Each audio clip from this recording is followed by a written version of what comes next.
पुर्तगाल में फैमिली रियूनिफिकेशन बंद होने जा रहा है। इसका इस न्यूज़ के अंदर सारा उन्होंने दिया हुआ है। अगर आपने नहीं पढ़ी तो ये न्यूज़ अभी मैंने शॉर्ट वीडियो में शेयर भी करी थी, आप उसको जाके देख सकते हैं।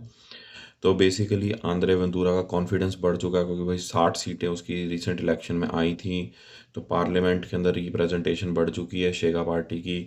तो उसने और कॉन्फिडेंस में आके थोड़ी सी फेक न्यूज़ भी फैला दी कि भाई वो 15 लाख बंदे इधर हैं, मतलब कि 1.5 मिलियन लोग इधर हैं ऑलरेडी, और अ, उनके बच्चे, माँ बाप और सब आ जाएंगे।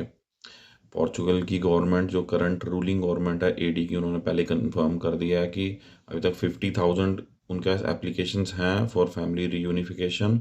और मैक्सिमम टू मैक्सिमम सिर्फ 1.5 लाख लोग हैं जो यहाँ पे फैमिली रीयूनिफिकेशन कराना चाहते हैं, और उसमें से भी बहुत से लोग इधर से निकल जाएंगे। तो उसने जो मेन टारगेट किया है, वो टारगेट किया है ब्राज़ीलियंस को। और देखिए हैरानी की बात, इन इलेक्शनों के अंदर मोस्टली ब्राज़ीलियन इमिग्रेंटों ने शेगा पार्टी को वोट दिया। सिमिलरली जैसे कि मैक्सिकन्स ने यूएस में डोनाल्ड ट्रंप को वोट दिया था, और उसने इमिग्रेशन जब कट किया तो सबसे पहले मैक्सिकन्स को ही डिपोर्ट करना शुरू किया। तो ब्राज़ीलियंस अपने पैर पे कुल्हाड़ी मार रहे हैं, जिस ब्रांच पर ट्री की वो बैठे हैं उसी को काट रहे हैं। तो उन्होंने बेसिकली टारगेट करते हुए बच्चों को, माँ बाप को और बीवी या हस्बैंड को, सबको टारगेट किया है कि वो उनको उनका इमिग्रेशन फैमिली रियूनिफिकेशन के थ्रू बिल्कुल बंद कर देंगे। बट यूरोपियन यूनियन का एक डायरेक्टिव है, लॉ है, जिसके अकॉर्डिंगली वो नहीं कर सकते। पोर्चुगल यूरोपियन यूनियन का मेंबर है, तो वो एक इंडिविजुअल डिसीजन नहीं ले सकते। ये भी हमें ध्यान रखना होगा।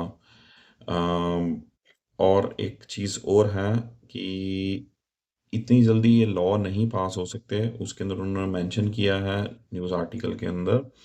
और ये जो राइट है फैमिली रियूनिफिकेशन का, उन्होंने बोला कि ये ऑटोमेटिक नहीं है, इसका एक थॉरो प्रोसेस होता है जिसको वो स्टडी करते हैं, देन उसके बाद ही ये लोग अलाउ करते हैं।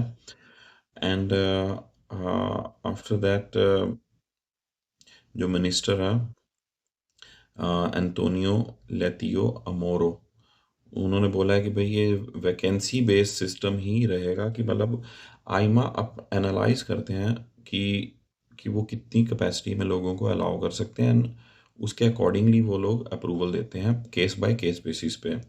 इट्स नॉट लाइक कि हर किसी को दे दिया कि 15 लाख बंदे तो 15 के 15 लाख मैरिड हैं, या उनके माँ बाप हैं, या वो सब बुलाना चाहते हैं। कईयों के माँ बाप नहीं आना चाहते, बहुत से लोग ऐसे हैं।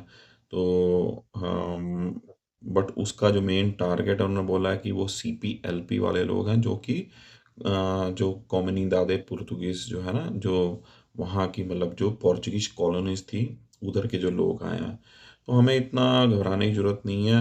बट फिर भी देखो, जो पोर्तुगीज लोग हैं जिनसे मेरी बात होती है, जो मेरे दोस्त हैं, उन्होंने सीधा बोला है कि वो लोग अपनी प्रेजेंट गवर्नमेंट्स से खफा हैं। खफा मीन्स उनसे they are angry with their present governments, चाहे वो सोशलिस्ट हो चाहे एडी हो। तो रीज़न उसका क्या है? उनको घर नहीं मिल रहे, उनको जॉब्स नहीं मिल रही, उनकी पे बहुत कम है, महंगाई बहुत बढ़ गई है, क्राइम बढ़ गया है, जो एक one of the biggest reason है। देखिए, हमें भी पता है कि क्राइम बढ़ा है। अब यहाँ पे हमारी कम्युनिटी को जो है, देसियों को बहुत ज़्यादा टारगेट करते हैं। तो उसमें से एक इंसान भी अगर रिवर्ट बैक उसमें करता है, तो ये लोग उसका बात का बतंगड़ बना के पूरी कम्युनिटी को पेंट करते हैं कि भाई सारे ही वायलेंट हैं। कंप्लीटली इग्नोर करते हैं कि जो लोग, हमारे लोगों को, ये बांग्लादेशी भाई हैं या पाकिस्तानी भाई हैं या नेपाली भाई हैं या इंडियन भाई हैं अपने, उन सबको टारगेट किया जाता है एवरीडे, कहीं ना कहीं किसी एरिया के अंदर। चाहे वो बच्चे हों, चाहे बुजुर्ग हों, चाहे इनके मिडिल एज लोग हों, हर कोई आज की डेट में हमारे लोगों को टारगेट करता है। और अगर कहीं पे शॉपिंग करने जाते हैं तो उनको तिरछी नज़रों से देखते हैं कि लाइक चोर है। तो ये चीज़ आपने भी महसूस की होगी, और बहुत से लोग महसूस कर रहे हैं। अच्छा, तो फैमिली रीयूनिफिकेशन का अब क्या पैनिक हो जाना चाहिए? नहीं। आप अपना पूरे पेपर्स इकट्ठे करें, और अपने वकील के थ्रू आप केस जैसे लगवा रहे हैं वो लगवाएं। फैमिली रीयूनिफिकेशन ओपन होगा, बट अब थोड़ी सख्ताई होगी। जो पहले जितने लीनियंटली भाई आईआरएस बढ़ा दी और उसके हिसाब से बुला लिया, वो नहीं होगा। तो अब ये पूरा बैकग्राउंड चेक करेंगे और थोड़ा मुश्किल हो जाएगा। तो बाकी वीडियो को मैं शॉर्ट रखता हूँ, ज़्यादा बड़ा नहीं करना चाहता। अगर आपका कोई क्वेश्चन आप पूछना चाहते हैं तो कमेंट सेक्शन में मेरे से पूछें, मैं कोशिश करूँगा अपने तरफ से पूरी कि आपको उसका आंसर दे पाऊँ।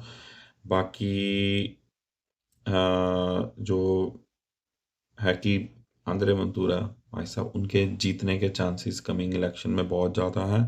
पोर्तुगीज लोग जो हैं, जो जिन्होंने आज तक कभी भी राइट विंग को वोट नहीं किया था, वो भी कह रहे हैं कि we are going to teach lesson to our favourite political party. मतलब कि वो अपनी आवाज़, उनको लग रहा है कि वो कोई सुन नहीं रहा, वो दे आर फीलिंग डेस्परेट। वो चाहते हैं कि उनके लीडरों तक उनकी आवाज़ पहुंचे, तो वो गुस्से में आकर अपोजिशन पार्टी जिससे उनको नफरत है उनको वोट करेंगे। कल ही मेरे एक फ्रेंड से बात हो रही थी, वो कहते हैं उनकी पोर्तुगीज लैंग्वेज की टीचर तक कह रही थी कि she is going to vote for शेगा पार्टी। तो उससे भी उसकी डिस्कशन हुई कि भाई क्यों आप ऐसा कर रहे हो, हम तो बल इमिग्रेंट हैं तो वो हमारे अगेंस्ट है। कहती आप इमिग्रेंट है बट ये कंट्री हमारी है ना। तो बस यही रीज़न है। तो हर कोई चाहता है कि उनकी कंट्री में उनकी रिस्पेक्ट हो, और वो उन यहाँ के पुर्तगीज़ लोगों को लग रहा है कि नहीं हो रही है। वो भी अपनी जगह सही है। अगर हाँ ये हमारी कंट्री होती, हम इधर पैदा हुए थे तो हमें भी, और अगर हम इधर के ट्रू पुर्तगीज़ होते तो हमें भी ऐसा बुरा लगता। और आपने सुना ही होगा बहुत सी बार, बहुत से इमिग्रेंट भी कहते हैं कि हाँ बहुत ज़्यादा इमिग्रेंट हो गए हैं, थोड़ा कम करना चाहिए। तो बस घूम फिर के बात यही आ जाती है। Okay, take care.